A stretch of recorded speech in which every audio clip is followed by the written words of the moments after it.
Hello, I'm Dr. John McDougall. I'd like to talk to you about high blood pressure. High blood pressure, hypertension. Sounds like maybe something you get when you're nervous, right? Nah.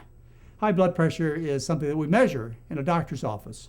What we do is, in fact, you can measure it at home. I'd rather you measure it at home, actually, not in a doctor's office, because then you get white coat syndrome, then you're scared, then your blood pressure is up. So let's take that back. Let's say it's something you measure at home, because that's what really counts. So what you do is you put this cuff around your arm and you blow it up. When you blow it up, what happens is you close off the blood vessel in the arm.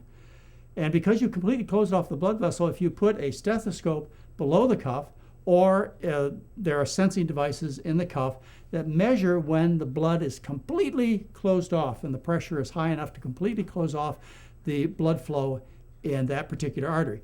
That's the top number of the system. We call that the systolic blood pressure. That's the highest pressure when the heart beats the strongest, when it's closing down. That's the highest blood pressure in the system.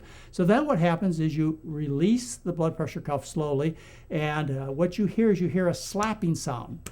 As the blood squirts through that artery, it causes a slapping sound that you can hear, and that sound continues and continues and continues till you hit the lowest pressure in the system, called the diastolic, which is the time when the heart is relaxed in its beating cycle. That's the lowest pressure in the system, and then the slapping sound goes away because the artery is always open. It doesn't close at all during the cycle. And so you have a blood pressure reading with a systolic or top number and a diastolic or bottom number.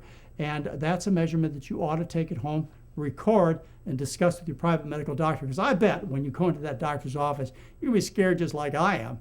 And when the assistant takes your blood pressure, because you're frightened, you should be, what happens is it's an abnormally high reading, and you'll be treated based on that reading, and likely, in most cases, you'll get medications that you don't need. So go out and buy yourself a blood pressure cuff. Spend $50, $100 on a blood pressure cuff. If you're worried, if you're otherwise healthy, don't make the investment. If you're worried about it, check your blood pressure at home, check your family's blood pressure at home, write the results down. I bet you're going to find that everything is okay, and you can avoid this particular kind of problem. I'm Dr. John McDougall. Thanks for listening.